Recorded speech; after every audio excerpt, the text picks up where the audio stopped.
Welcome to a special bonus episode of the Community Broadband Bits podcast. I'm Rye Marketilio McCracken, the Institute for Local Self-Reliance. Today, we're introducing a new show from Christopher and the team here called Connect This. Each week, a diverse panel of broadband policy experts and industry veterans will get together on YouTube Live and talk about recent news, untangle regulations, demystify technology, dig into grant programs, and have a good time. Compared to the Broadband Bits podcast, Connect This will range wider and encourage guests to find common ground on the complicated issues that collectively define our networked future. Episodes will have a set agenda and aim for less than an hour, and the plan is to bring at least one guest across 2 episodes in a row to provide some continuity. Watch past and upcoming episodes at the YouTube channel for the Institute for Local Self-Reliance or at connectthisshow.com. See our website at muninetworks.org or follow us on Twitter at muninetworks for new episodes, or subscribe to an audio-only feed using your podcast player of choice. In Episode 1, Christopher speaks with Doug Dawson of CCG Consulting, Monica Webb of Ting, and Travis Carter of U.S. Internet. Their conversation touches on low Earth orbit satellite broadband, voting, the future of cable, and challenges for small fiber ISPs. Now, on to the show. Welcome. There we go. Welcome to Connect This. So, Thanks. I'd like to thank the chat room for waiting 5 minutes to tell me that they are watching my mouth move without hearing anything. I'm Christopher Mitchell at the Institute for Local Self-Reliance. I'm the one to blame when this all goes south again. And we're going to welcome on my panel, Doug Dawson, who is with CCG Consulting. Doug, do you want to reintroduce yourself, please? Yes, we're a general telecom consulting firm, over 1,000 clients, and I write the blog Pots and Pans by CCG. Please check us out. Which is literally potsandpansbyccg.com. So, yes. And I like the mailing list option. Every week, Doug emails me his weekly columns. I'm sure it takes a long time to do that for everyone. Oh, it does. It's terrible. Appreciate it. Hold on, you don't get them every morning? No, I read them every day. So. Oh, okay. So we also have Monica Webb. Monica, you spend a lot of time organizing communities in Western Massachusetts who are right now getting fiber through municipal approaches, local approaches, and then for many years since then, you've been working with Ting, a local company. Well, I should say a company that has that local ethos, provides really great service, great customer service around the country. You also are my wireless provider, so I appreciate that. But just tell us a little bit about yourself and Ting. Sure. Yeah. Well, Ting is an ISP, a fiber ISP in about 10 plus cities across the U.S. We really pride ourselves in doing right by customers, doing right by municipalities, having good relationships with them. And I like to say that I've worn both hats, both the private sector hat, as well as you mentioned, fighting tirelessly for municipalities that were for many years underserved and unserved by any kind of decent broadband to get that. So I very much approach my relationships with municipalities and our customers, understanding the concerns both from the provider side and from the user side. Awesome. Thank you so much for coming on. We also have Travis Carter, who is our returning champion from Us Internet. Travis, what's with Us Internet? Why didn't you go with We Internet? Well, we went with U.S. because we thought we wanted to be real big, and we ended up serving Minneapolis and a couple of the suburbs. But yes, thank you for inviting me back to the second episode of the show here. Yes, the second episode 1, because we are geeks. So I wanted to start with Starlink, and now that we have both audio and video, let's talk about Starlink. And there's been some news. We see some pricing. I got the lowdown today from some folks who gave me a nice briefing that answered some of the questions I've long had. But Doug, I feel like I've talked with you about this the most. And so for folks, how do you describe Starlink to someone who just says, what is Starlink? Well, Starlink is currently launched. I think it's 860 satellites. They're going to launch a minimum of 3,000 with plans for 30,000 more, supposedly. It's Elon Musk's company.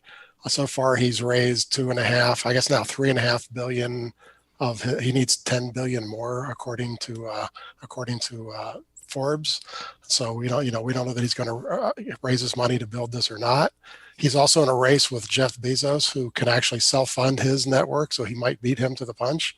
So he's going to be doing a similar. So the satellite satellites go over your head. There's a ton of them. They last up in the sky about 90 minutes over your house. And of course, before they go, another one has to come into your horizon. And there has to be more than that because of hills and stuff around people's horizons. So they have to be about 60 minutes apart, and they have to be a whole lot of layers north and south, so because because they're not very high at about 200 miles, they don't see very far. So there's just going to be circle of these running around the Earth.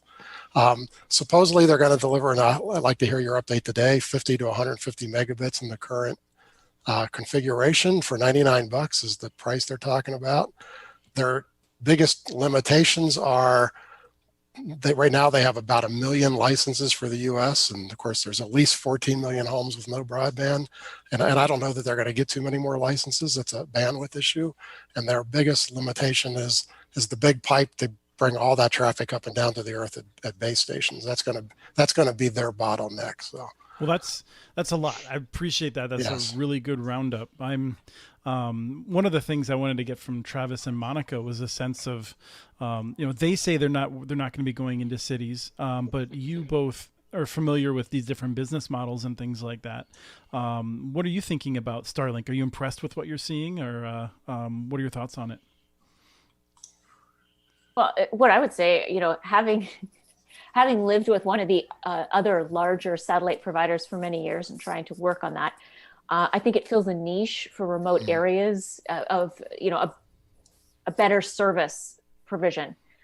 Do I think they'll be able to go into cities? No, just because I know enough about the technology. As Doug was mentioning, they're really limited by bandwidth, particularly bandwidth as it pertains to density of potential customers in an area. So I really think that the niche is going to be areas that are more remote. My only concern would be I wouldn't want it to displace, a rural community like the one I lived in doing the ultimate solution of fiber. So that would be, the only thing if they do what other satellite providers have done, which is typically get people into long-term contracts and make it difficult to break out of that would be unfortunate. But the bottom line is there needed to be something for a lot of these rural customers that had no other option but these, very asymmetrical, low bandwidth, unreliable options from the outer orbit satellites as opposed to the lower orbit. Yes, and I think I've just phrased that unclear, which is something that I plan on doing a lot in this show. I agree with you. They're definitely not going after the city stuff. But Travis, you're hanging out in the user groups and things like that, trying to get a sense of what's going on. My impression, I talked today actually separately with some people who are on it in Washington State, and it sounds like it's definitely better than DSL, like way better than DSL. It's not as good as cable yet, but they're really happy with it in those areas. What are you seeing from the forums that you're reading? Well, I think it's fairly apparent that each satellite that's overhead has at least one or two users on it. And as we all know, with any wireless technology, that should work fairly well. The real question is going to be is if there's 100, 200, 300 users in that footprint of that satellite. Now, somebody who's been traveling around the country with LTE only as an option, I would put this in between, LTE and low-level McDonald's style Wi-Fi being at the bottom, and this Starlink would be a good interim option. And then, but nothing will replace the benefit, speed, reliability, cost, user experience of a proper fiber connection to the internet. Yes, I mean, I'm there with you both. I really want to see the community networks. I'm excited about something Doug's been talking about for a while, this idea of Starlink as wholesale, so that a community network may not have to deal with the backhaul. They could build a local network and distribute that Starlink signal around. But Doug, I'm curious about something. You mentioned Bezos. I was in talking today with my team. The connection from say Tokyo to New York City, in theory, will be the fastest. It'll be way faster than fiber optics. It'll be faster than wireless to go through space. I have to assume that the first company to be there is going to make a ton on the trading and that sort of thing. And so won't Starlink win quite a bit just by being the first one to be able to offer that? No, they won't, because there's 3 or 4 satellite providers who are just building space backhaul networks. Okay. Starlink is using very cheap electronics. I mean, they're the kind of electronics Travis would laugh at if you tried to put them in his data center. And they're doing that on purpose because they only last in the sky about 3 years. Some people are putting up very expensive satellites to do the Tokyo to New York beaming, and they're going to be fast, reliable, and they're going to be there for a long time.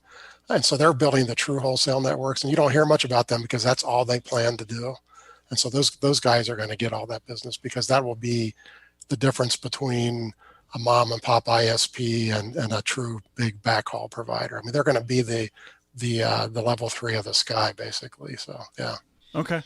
Well, I'm excited. I mean, I have to say that what I'm seeing suggests that this is going to be good in the short term. I'm worried about the longer term repercussions on more local solutions. I'm worried about money coming out of the community. I'm worried about there being basically a space monopoly eventually if all these different systems just get purchased by the same company. Right. But the thing that I was most worried about, which I'm really curious if anyone has any thoughts on this, I was worried that we would see the ability of these satellites to cover, like, say, all of northern Wisconsin. Because my impression from talking to people earlier on about the electronics was that they would be able to sign up people in northern Wisconsin. But if everyone in northern Wisconsin wanted to sign up, even though it's low density, it's still enough people in those areas that they may not be able to connect them all, and there would be waiting lists. And it sounds to me like, in talking to them, they are not anticipating that. Travis put his finger on it because consider one of these the same as a point-to-point point-to-multipoint wireless sitting on an antenna out in a rural area. Those things can max out at about 150 or 200 customers, and beyond that, it just falls apart. These are probably less customers than that from a given satellite at a given time. And so if they overload them, we're going to be seeing 15 megabit speeds and or crashes and or brownouts. So their motto is not to do that. That's one reason they're pricing at $99. They don't want everybody.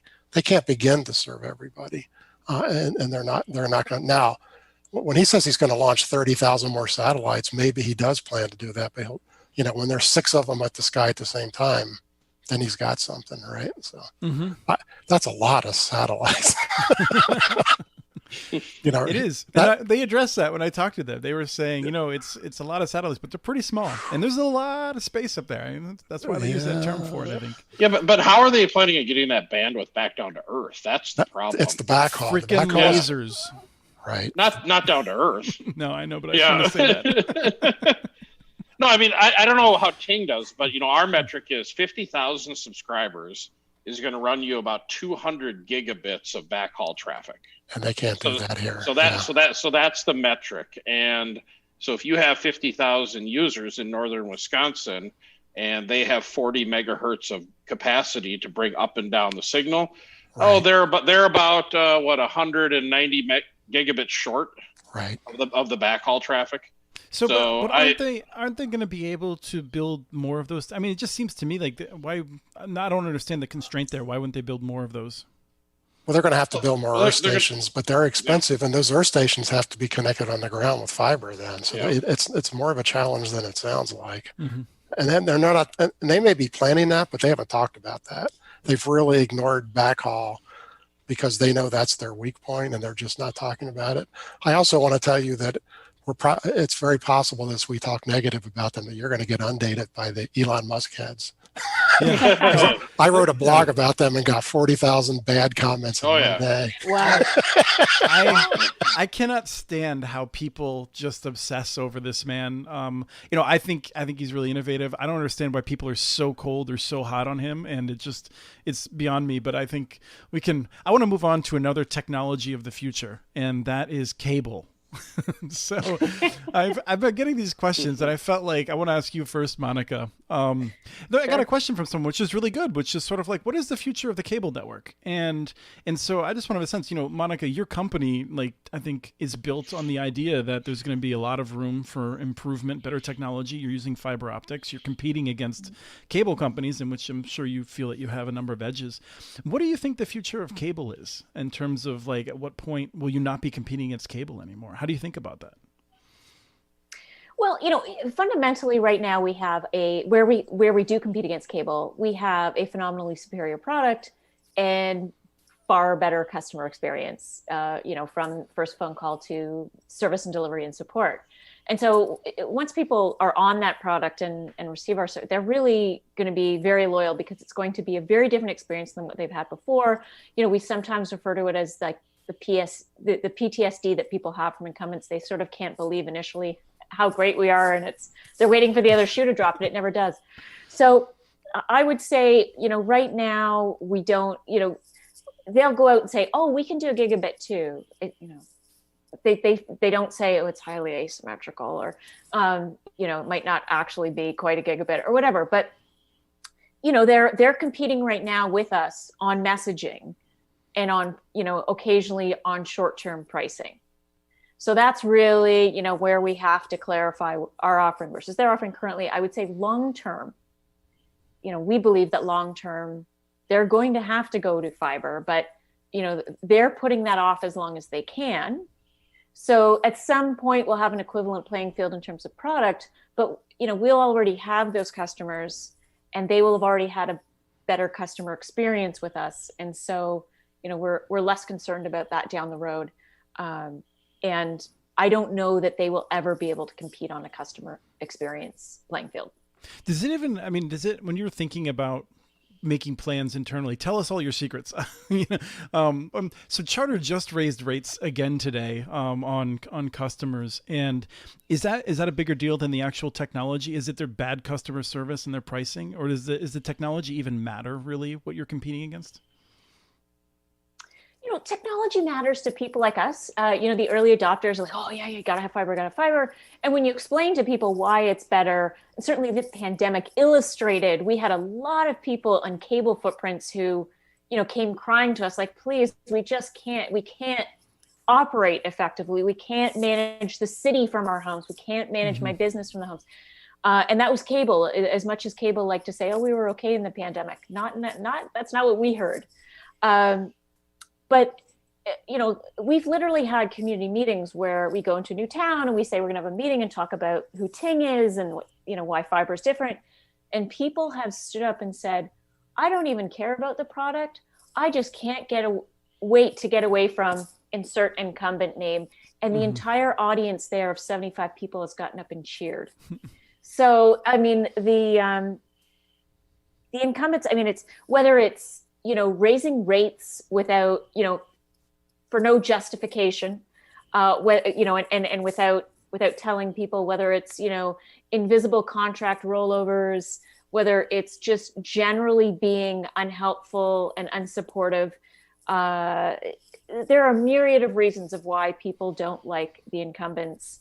And I just, I know they talk about trying to fix those problems. I just don't know if it's in their culture to really permeate through to being a better company that way. Yeah, Travis, I know you love Ethernet more than life itself.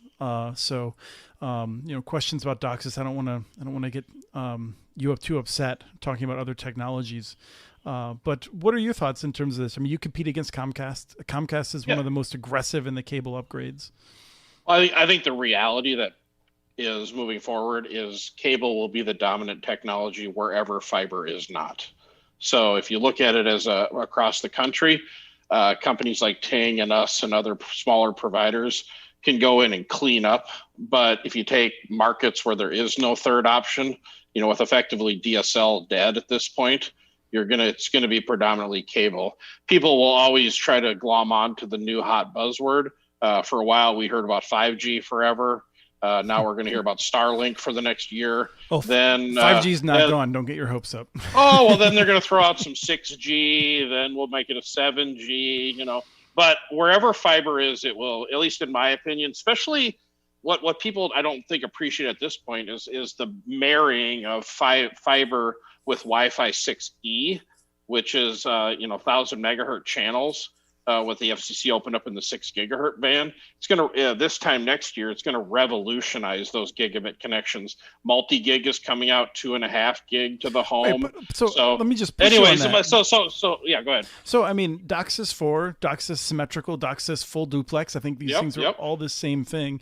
They're going to have those same wireless routers, and they claim they're going to be delivering that same sort of, I mean, so you actually, I mean, I think you'll have a reliability edge, and I'll come to Doug for more technical discussion in a second on this. But you're going to be competing against someone that can finally offer real uploads now against you in the same wireless technology, I think.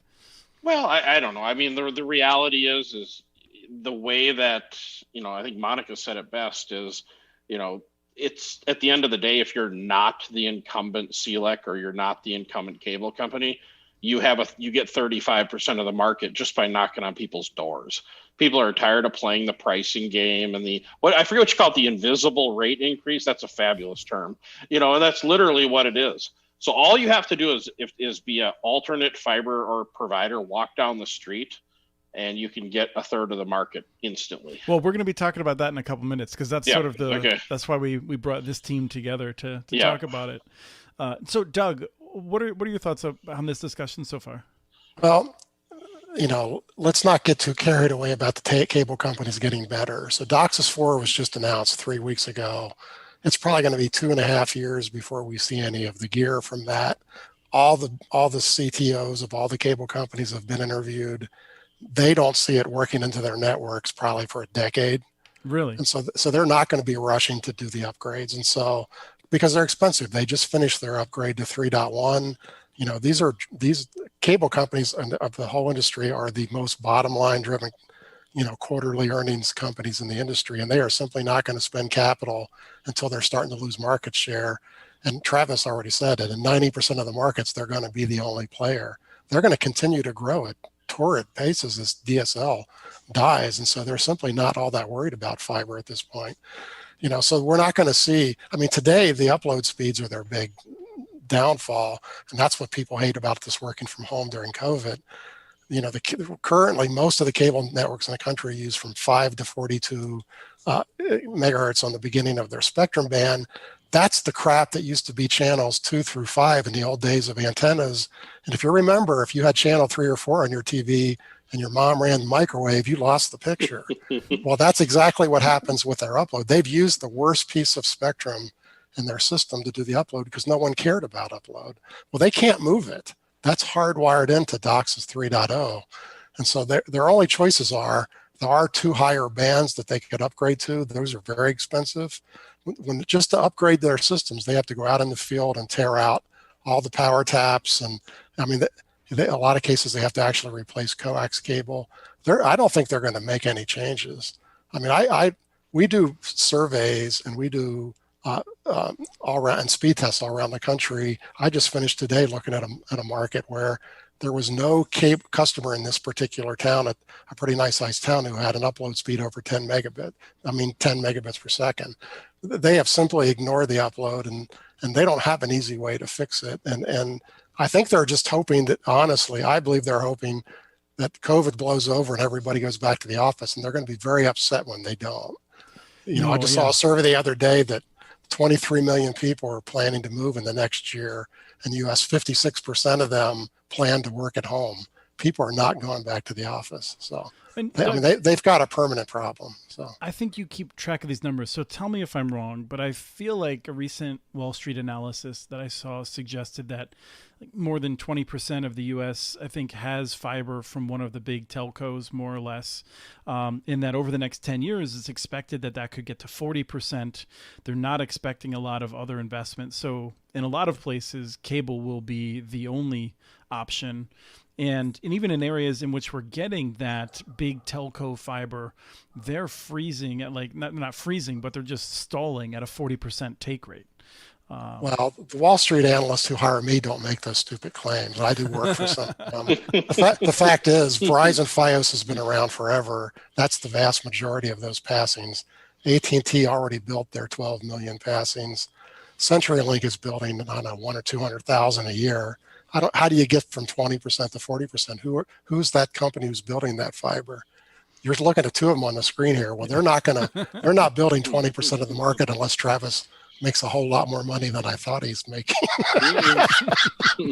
So I don't know who it is who's going to be doing all that fiber building. They're not out there. I mean, I don't know who they think is going to be doing it. It's certainly not AT&T or Verizon. On life. I mean, I think that you're going to see some of it. You're going to see, I mean, Windstream, I believe, is going to go to some of their towns that are, the county seats. And I think they're going to do some fiber overbuilds. They just got freshly up. But again, that'll be 0.5% of the market. Mm-hmm. I mean, to get to 40%, I wish it was true. But I just don't see it. So more or less what you're all saying is that I feel like we're more or less where we are with cable. You're all expecting that more or less to continue, and you have business plans around that. Yeah, absolutely. And what's the incentive for them to change? Mm-hmm. I mean, people complain a little bit, but if it's the only game in town, and, that's what's interesting about Starlink. It's another non-symmetrical technology as well. I mean, it's we just keep permeating these, non-symmetrical systems out there. And I don't know if it's not. No, it's not symmetrical. No, I know that's not symmetrical, but it's still pretty good upload. I thought. It's not as. I don't think it's like. It was north of 25 on the test that I saw. Yeah. So it wasn't hard. It wasn't as bad as cable. Yeah. Right, because I mean, I'm looking at 1,000 supposedly down. I don't even bother checking that, but I get 40 up, and so that's that's a 20x roughly. So. Yeah. So the topic that we really wanted to spend more time on, this is working out fairly well. We'll finish with a brief discussion on elections, but what I brought you here to talk more about was why we're not seeing more of these small companies. I mean, it seems pretty clear. People hate the cable companies. Travis says that a blind guy walking down the street can sign up a third of the people on that street to get a fiber network. Why is this not a simple business case? Monica, I want to start with you again. You've been doing this and you were organizing as well. I feel like something is stopping this, right? And let me just actually set one other piece of context, which is that we know that we can go from very few ISPs to 7,500, many, many thousands of ISPs in a short period of time when there's an opportunity. We're not seeing anything like that. And so what is the real opportunity, Monica? I would say that there are, I think when you look around some communities, there are small, where if you're around a strong regional economic center, there'll often be a small fiber ISP that has transitioned from being a reseller of incumbent services, of DSL and T1s. But I would say the bigger issue is it's expensive. So it's access to capital and the resources to stand up a telecom. Both of those are, fairly significant barriers to entry, I think, for companies to get into it. I look at Ting getting into the business, which was relatively seamless for us because we were a publicly traded company. We had two core businesses that were generating a lot of cash. Reliable cash that we were able to then channel into fiber CapEx. And we also had significant resources within the building, both software development, which helped us with a lot of centralized efficiencies for the business, as well as we had a lot of people with ISP roots and internet roots in the building that we were able to leverage in order to stand up a telecommunications business. So for us, it was a fairly clear path to doing that. I think for, many businesses, unlike other businesses that you could get into without a lot of industry background or where it would be easy to borrow money, it's not as easy to do that in the ISP space. And Doug, so you're working with a lot of these companies too. Does that seem like I help small startup ISPs. I've helped hundreds of them, and the answer to your question is money, money, money. A small startup guy, you might, if you have a lot of equity in your house and you've got lots of relatives who actually would lend you money, you might be able to go build a couple $100,000 worth of fiber. Well, that's not very much fiber. So it takes forever to build up your business to the point where the banks trust you, to where you get to Travis's size, where every year he knows how much money he can borrow. But to get to that first 5-year hump is incredibly hard. And you have to personally pledge all of your wealth. and many wives will tell you not to do that anymore. And so, getting started is almost nearly impossible. Banks do not make those kind of loans. They don't loan to little guys until you show success. Well, you can't show success till they help you get started. It's the whole catch-22. And so there's a million little guys who would love to do it. All the guys who used to be dial-up ISPs, their heart's in the right place. If they could borrow $4 million, we'd have 7,500 of these guys. They can't borrow $4 million. They can borrow $200,000. Is that the market misallocating opportunity though? Do you feel like it would be smart if you had millions of dollars, would you start lending it to these folks? I would not, because 3/4 of them will fail. The fact is, the problem is you have to be good at everything to start one of these businesses. You have to be good at money and banking. You've got to be good at marketing. You have to be good at customer service. You have to be good at the technology and getting things repaired on time. Most of the guys who want to do this are good at one or two of those things. Mm-hmm. They're like really good technicians, and we know how engineers are. A lot of them, you let your customers talk to them. so the fact is, it's, to be a charismatic sales sort of guy, be technical and be good at customer service, that's a lot to ask for one or two guys in a startup. I mean, it's hard to put that company together. Once you get to a certain size, you can hire all those things, but boy, till you get there, it's hard. So, does that sound right to you, Travis? Well, we're very similar to Monica. We had 2 legacy businesses we'd run since 1995, and we still, if we didn't have the EBITDA for that, I never would have been able to borrow the initial capital. But we also started slow. We started out with a $250,000 build in our first year and hooked up like 100 homes, which is what I encourage a lot of the small guys, that are just starting out. They all want to get to 50,000 subscribers tomorrow or 100,000 subscribers, and I tell them to get to 100. Right. And then once they're at 100, let's work to 200. And once you get to, what I've noticed is when you get to 5,000, now all the government nonsense gets out of your way because people want you.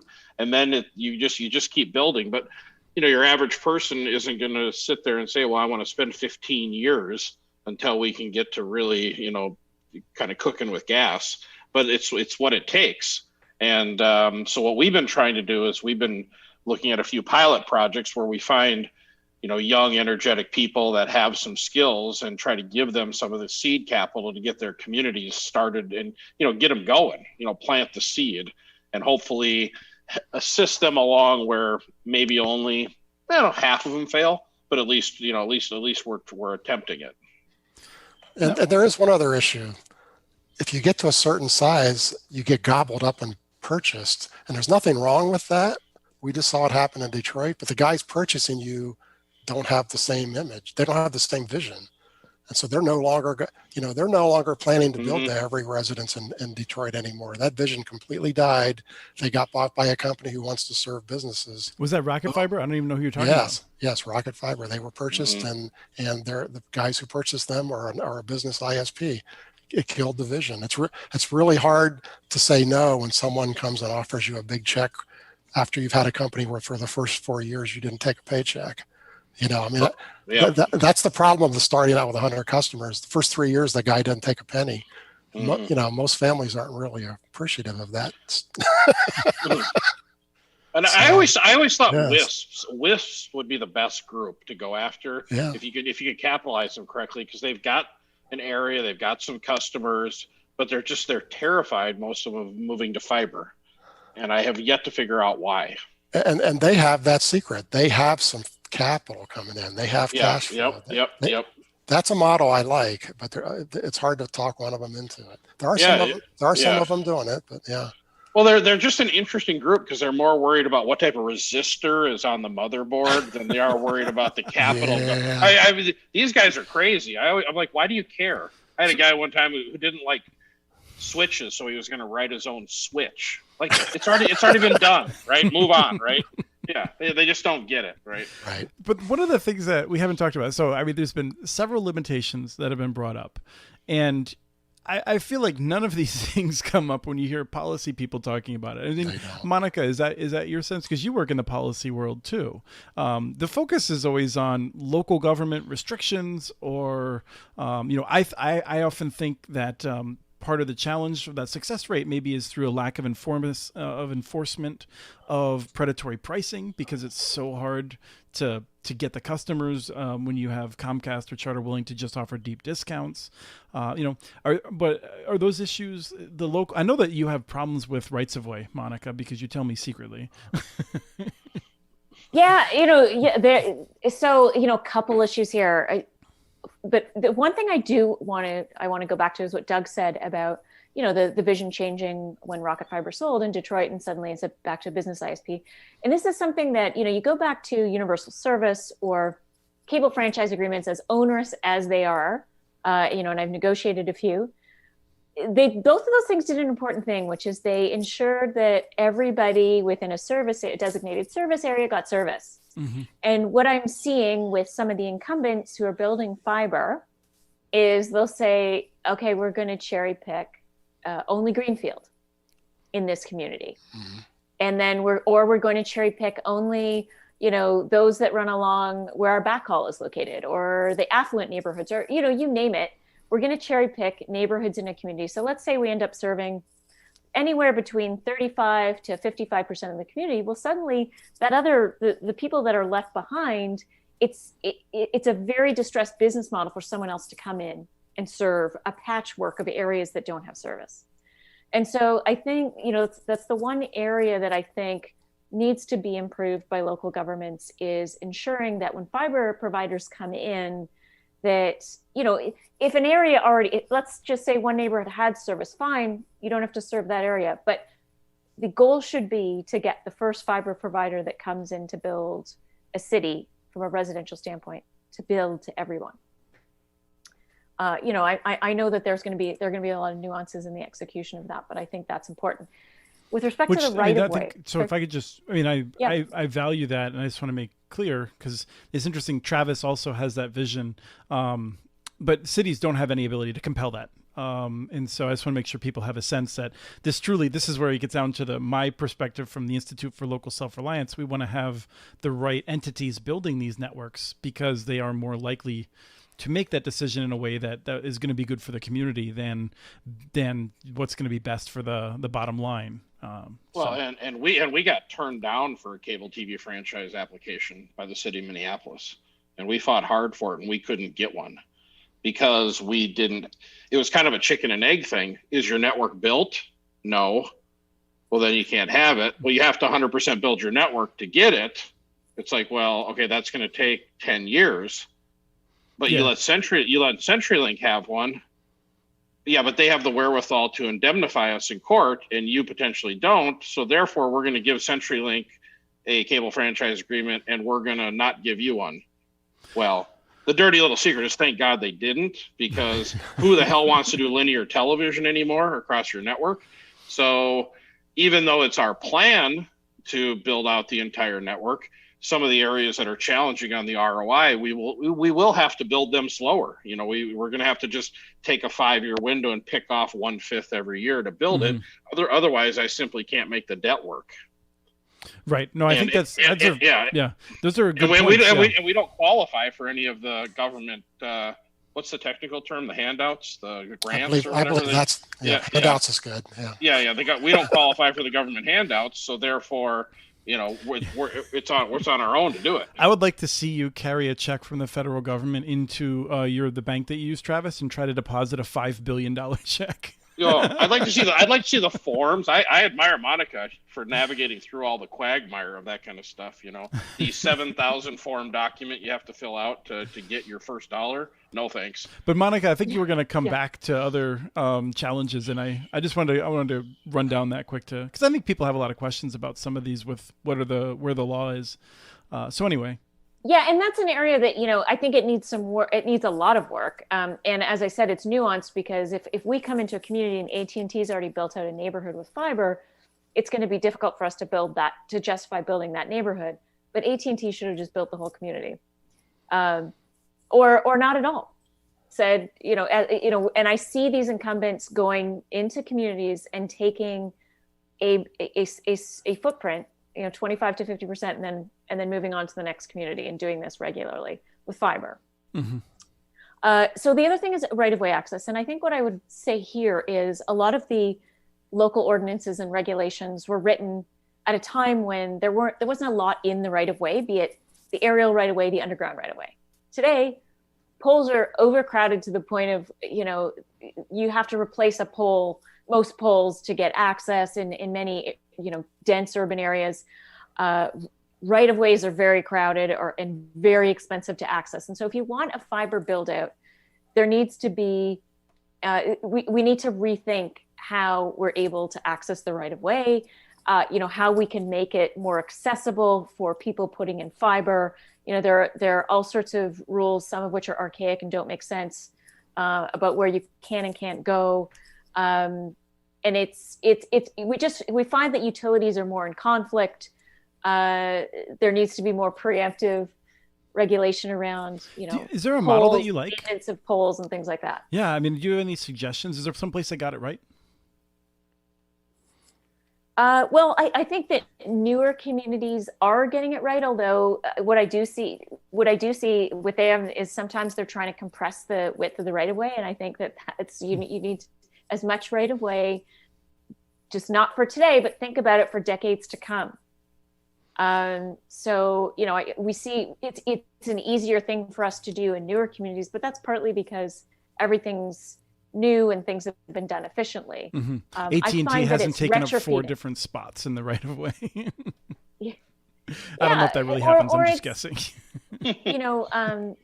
It's polls where the incumbents have just loaded on and loaded on and loaded on and loaded on as we need more cable for more bandwidth from both the telecom and the cable incumbent, and there's been no requirement to put up a more robust pole, and so suddenly the last the fiber disruptor is expected to pay for an entirely new pole and for everyone to move their attachments.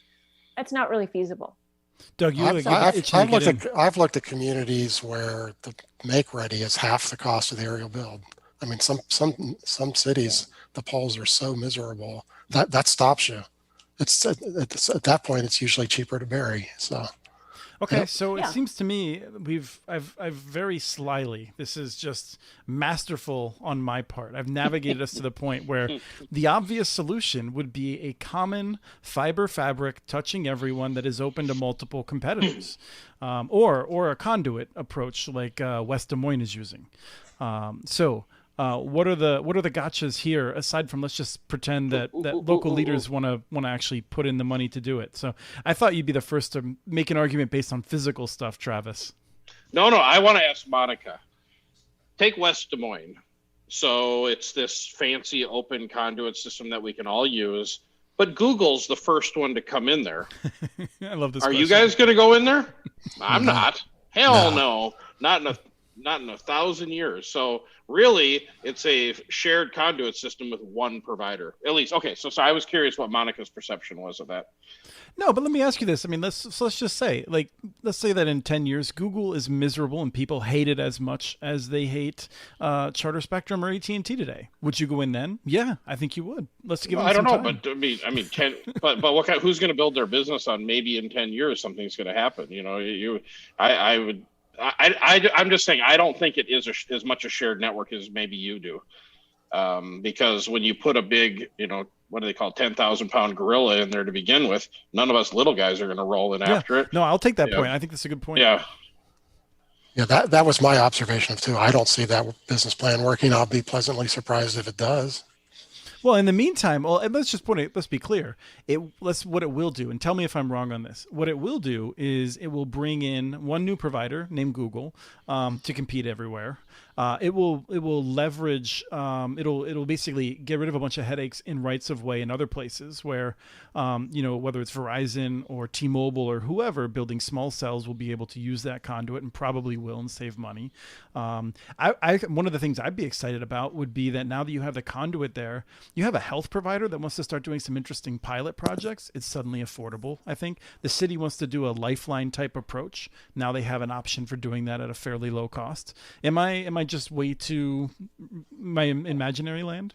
Well, the bottom line, though, is the city has to be prepared that they simply invested that money and they're never going to see any of it back.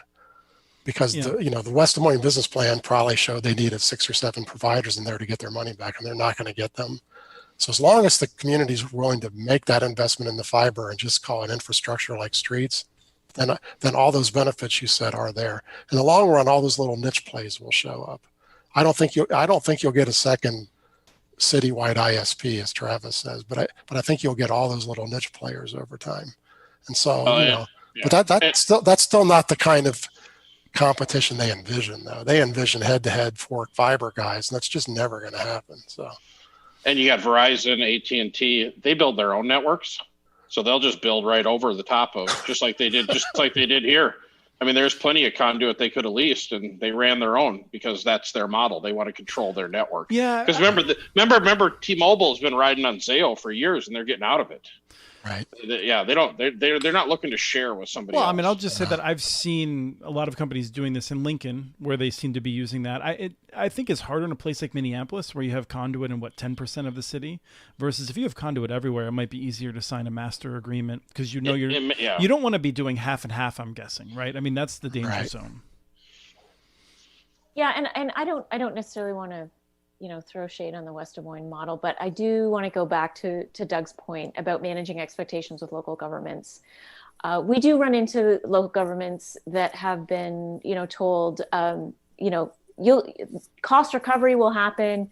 Maybe you'll even make some money on your investment in a fiber backbone or a conduit system. And, I'm constantly trying to say to municipalities, look, you may not. You need to be prepared to may not, because municipalities are risk averse. You need to plan that you are investing in infrastructure, as Doug said, like roads. And, anything you get back is gravy, but 100%. Don't count on it. Yeah, no, I think that's the right message.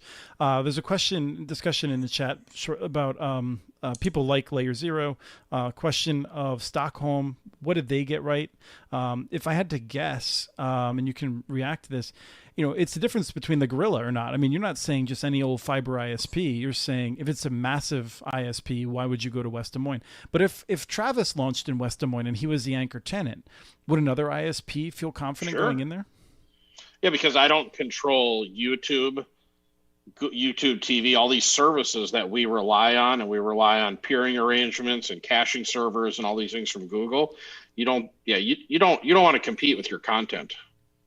So, go ahead, Doug. No, his point was so good, I lost it. So then, what is this issue then? I mean, if a city was to build open access, then is the goal to basically find a trustworthy ISP, but just one that's not so big to be an anchor? Because I think a lot of us have believed that having an anchor was important to making a program like this work. I would have found the local guy in Des Moines. I would have found the Ting of Des Moines and worked with them to come and provide service.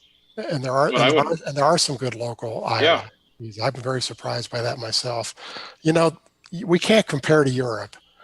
In Europe, when they build an open access network, they get the equivalent of AT&T, Verizon, Comcast, Charter, and CenturyLink all showing up on the network together, and they compete head to head. That's a different model. They get 5 gorillas, and they beat the hell out of each other. And they also end up getting 95% of the people in the city using that fiber network. And that pays for the network. The people, Amsterdam and the Paris networks are the actual cities making a lot of money on them, because everybody on the city's on it. It doesn't happen here. And so that, we don't get 5 of those guys showing up. We don't even get one of them. It's one thing to say Google is a gorilla, but they're not the incumbent. Why isn't CenturyLink, or why isn't Charter moving over to these free? Why aren't they going to be on the West Des Moines network? They're not going to even think about it. Right. Well, I fundamentally, I feel like these networks should be open to those providers, but I don't. Well, they are open to them, but they're not interested. Right. But I'm also glad about that, is what I'm saying, because I don't want to. I actually think it's irrelevant in the sense that if we get to a situation in which there's a lot of competition, Charter and Comcast will crumble because they will not succeed in a very competitive environment. Their business model is based on being a monopoly and treating people like dirt and them not being able to go away. So I want to see smaller ISPs like these ones and even smaller ones to be the ones getting up and thriving. I love this panel because I don't have to say all the bad things about the cable company. Didn't Des Moines need Google though to fund it? Doesn't it come full circle back? Well, no. What happened is, this is. I feel like my understanding of it is more that Des Moines was moving forward with this, and Google said, "Do it fast, and we'll pay you." So that's the way I would translate it. And Des Moines said, "Yeah, that makes sense." And in part, Des Moines had something that I would like to see in more communities, which is that, I feel like, Monica, you go into a community, you've had these conversations. I feel like we need local leaders who are more willing to say, damn it, I want you to serve everyone. Because what I get the sense is that you go into communities, and I'm not going to say they roll over for you because you have to have hard conversations all the time, I'm sure. But they're not holding your feet to the fire to demand, or at least not your rivals, that they build out further. And in West Des Moines, they were saying, we want to connect everyone. We want to touch everyone. And so it's just, they got that part right, I think. I want to reserve a couple of minutes to just move on. But is there any last comments before we do? So anyone excited about the elections tomorrow? I don't want to talk about the presidency or the U.S. Senate, but, Chicago's voting on whether or not the city should make an active effort to deal with the digital divide. Denver, several other cities are voting on municipal broadband. Kaysville, Utah, voting on building one of these open systems that won't have a 900-pound gorilla in it. It's going to be some interesting stuff going on tomorrow. I'm just curious if y'all are following anything or if there's implications for broadband that you want to share. Well, the biggest implications, there's two big implications for broadband. If the country turns blue, we get a new FCC, and that's always a drastic change. This current FCC has been about as pro large company as possible. They've given everything away to the large ISPs, and if that reverses, there's a dozen changes that come flying out of that. But it's not easy to do that. This current ISP really poisoned the water on net neutrality to the point where it might take 4 years to reverse what they did. And so nothing's going to happen really fast. My biggest fear, you're going to laugh at this one, my biggest fear is that they're going to do an infrastructure project and go, here's $200 billion for rural fiber, build it next year. There's no shovel-ready projects ready anywhere, and there's no ISPs ready to do that. You go to places like West Virginia where there literally is no ISPs ready to do that. And I hope that they take some common sense time if they're going to really throw money at fiber to do it right. If they do it poorly, it's going to be an absolute disaster. So, and I think that there's a real chance that in their wanting to do great things that they're just going to go, let's just solve this problem, boom, and it will not solve the problem. Well, the danger may even just be, let's make it look like we've solved this problem. Right. That's my fear. So, Monica, any thoughts on the election tomorrow? Sure. As a resident Canadian, yes. I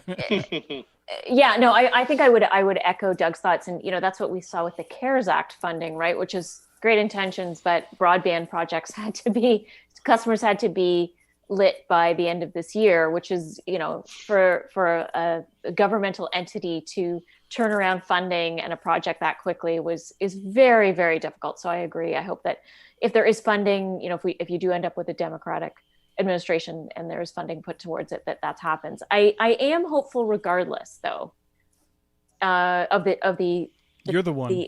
Of the result. I know, just because the pandemic forced visibility into I think the criticality of the digital divide in the U.S. For the last 2 decades, all of the regulation has really been done under the thumb of the incumbents. And I think now their feet are being held to the fire a little bit because their constituents have been so disadvantaged by the lack of connectivity during the pandemic. So I think that this problem is going to be somewhat better regardless of who wins the presidential race. But I think, certainly if it's a Democratic administration, yes, we get a change in the FCC, and probability says it would be more pro-consumer. Well, and I just want to, for Travis talks here, I work in rural communities. I work in rural communities all over the place, and the mood has completely swung because of COVID. People were really wanting broadband last year. Now it's a demand. Yeah. And you need to go to these rural communities, and you don't want to go to those public meetings if you're an official, if you don't have a solution. I mean, it's getting kind of ugly out there. So, yeah. Travis? I would just hope that one of these administrations will open up the government funding and programs to include major metropolitan markets. I'm so glad you said that, because let me. So this is my dream, right? Would be to say, the RDOF is just completed. We're going to pause on rural funding briefly. Well, we're going to get the really good maps, and we're going to come back to figure out how to really address that. In the meantime, we're going to go after urban areas in which we know there's very low take up. We're going to build we're going to significantly do a heavy match to local money to build open access fiber or conduit projects, but those sorts of things to lower the barriers for ISPs to get into them. That's my dream. I agree. I was hoping for a program similar to like the opportunity zones, where there was these demographic areas where people could deploy capital and had incentives. And I'd like to see the same thing, because there's a lot of good we could do here in the city, specifically Minneapolis and St. Paul, but there's only so much I can do on my own, because I've got to maintain financial viability. And, I think having that ability either from a state or a federal level would really, and not just from the internet connectivity standpoint, because as we alluded to in the last conversation, just the getting technology into people's hands, it doesn't do them any good if you have connectivity. We got to give them a computer or something to work with. Well, and there is the big scary statistic. 750,000 kids in New York City didn't have home broadband during the COVID. Yeah. The numbers are so mind-bogglingly large. That's more people, that's more kids than are in 4 or 5 states' total population. So we can't just throw the money at the rural areas. We have to solve this. So Chris, can I ask these two the same question of what we consider appropriate broadband? Sure. Because I really want to champion that on our cause here, because. Yeah. So we are running out of time, but yeah, I think you should ask that question. I think we should. So Monica, as a goal, as just societal goal, what should be our minimum benchmark that you think for the definition of broadband? I'm just curious what you think it should be. I mean, I would love to see it at 50, and I most importantly want to see it symmetrical. Okay. But I would be happy with 25 symmetrical. Doug, what do you think? I'm thinking it should be 25, 50. I mean, 250, 50. I don't think if you're going to invest today and it takes 10 years to pay off those investments, it has to be good broadband at the end of those 10 years. So I think investing money in anything below 250 megabits is a waste of time. So. All right, that doesn't leave too many options. So all right. So I will be the lone champion of gigabit symmetrical should be our minimum at some point. It was invented.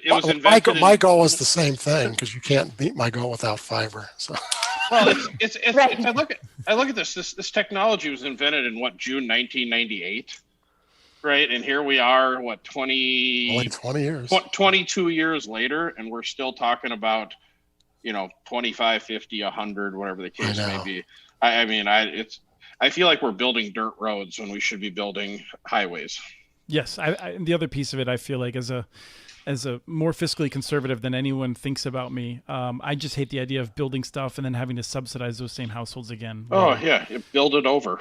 So I want to end with one other piece of this, which is Michael McCarthy asks about planning and local leadership.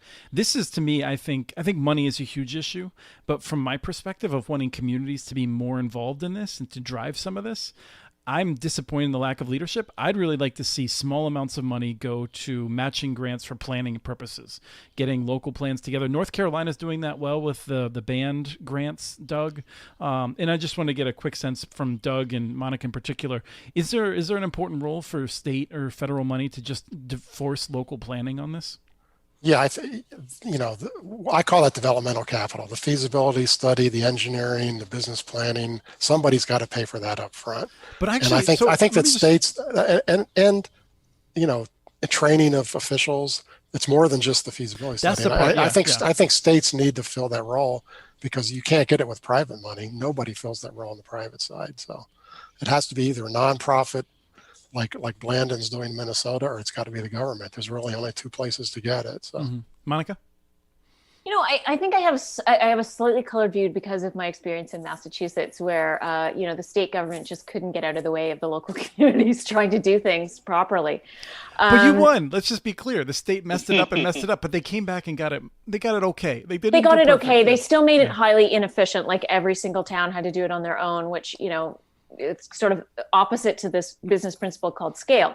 But aside from that, one thing that that was really fundamental to our ability, like the Wired West Group's ability to be the subject matter experts, is we made every single town put 2 people on the board, and then it was 45. So we had a pool of 90 people, and we went around and we picked people that were subject matter experts in the law. We had someone that had gone to Harvard Law School. In finance, we had someone who worked in finance or Bank of America. In marketing, in the technology side, on the phone side, and then we had 2 community liaisons, and that meant that we were good. The comment was made earlier about these small ISPs not being good at all these aspects. We were good at everything, and I feel like developing a group that is incentivized and has the right skills is really fundamental to the success, as much as all these other things are also important. Having high level cost estimates and high level engineering and having that technical data and having the market research studies done, you do need the expertise as well. Smart. I like that. So I want to thank you all. It's been a really fun conversation. I'm looking forward to figuring out what we'll talk about next week. I don't have anything to cherry pick from Travis's comments to immediately build a show around. Maybe just around how excited we are that we have change or that we don't have change, depending on the results tomorrow. My goal is to figure out how to light my neck better to see if I can make it any brighter for this white pallor that I have. So, but I think a big milestone, Chris, before you go. 10 users watching. Oh no, we peaked even higher than that, and we did. have 37 playbacks. Yeah. Whoa. I've really had fun. I feel like it's a heck of a conversation. I think we need to keep doing these sorts of things, because I don't know, Doug, Monica, like, you guys are looking around to try and get this stuff. No one's talking like this, I feel like. I mean, that's just my impression. Well, unfortunately, there are too many places where talking heads talk, and none of them are experts. It's like, this is for good people here. So, yep. So, yeah, reality checks are needed on all levels of this space. Yep. Cool. Well, thank you all, and we'll be in touch to have you back on future shows. All right. Thanks for listening to our pilot episode of Connect This. Feel free to drop us a line at broadband@muninetworks.org with comments, questions, or ideas for the show. This is Ryan Marcatillo McCracken at the Institute for Local Self-Reliance. See you next time.